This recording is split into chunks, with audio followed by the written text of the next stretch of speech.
भारत ने फिर सबको हैरान करते हुए एक ऐसा कदम उठाया है जिसके बारे में आपको पता होना चाहिए। भारत ने अचानक अपने पड़ोसी देश में 20 लाख अंडे भेज दिए हैं।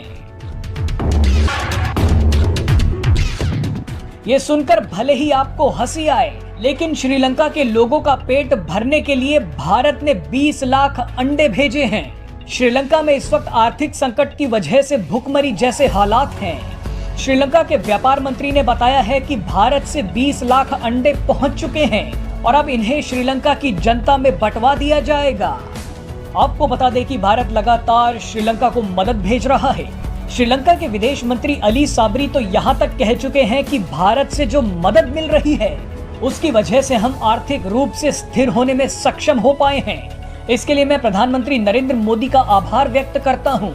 कुछ समय पहले भारत के विदेश मंत्री एस जयशंकर ने कहा था कि श्रीलंका भारत का पड़ोसी देश है और वो हमारा करीबी दोस्त भी है, इसीलिए भारत हमेशा श्रीलंका के लोगों के साथ खड़ा रहेगा। आपको याद दिला दें कि कुछ दिन पहले भारत की एक और मदद श्रीलंका के 40 लाख बच्चों के लिए वरदान साबित हुई थी।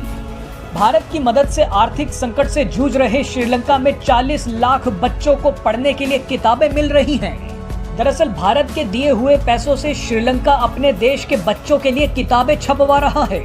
मजे की बात देखिए कि चीन का पैसा श्रीलंका में सिर्फ बर्बादी लाया और भारत का पैसा श्रीलंका के लोगों को खाना दे रहा है, बच्चों को पढ़ने के लिए किताबें दे रहा है। आपको बता दें कि देश के बच्चों पर जब पैसा इन्वेस्ट किया जाता है तो उसके शानदार रिटर्न्स मिलते हैं। भारत नेबरहुड फर्स्ट पॉलिसी के तहत श्रीलंका की लगातार मदद कर रहा है। रिपोर्ट्स के मुताबिक भारत ने अब तक श्रीलंका को 32,000 करोड़ रुपए का लोन दिया है। ये लोन वैसा नहीं है जैसा चीन श्रीलंका को दे रहा है। भारत ने श्रीलंका को लोन देते हुए चीन जैसी शर्तें नहीं लगाई हैं और ना ही लोन के कागजों में कोई छुपे हुए क्लॉजेस हैं। इसीलिए श्रीलंका भारत के पैसे का इस्तेमाल जरूरी सामान लेने के लिए कर रहा है। श्रीलंका भारत के पैसे को खाने पीने के सामान, किताबें, पेट्रोल, फर्टिलाइजर, रेलवे और एनर्जी से जुड़े सेक्टर्स में खर्च कर रहा है।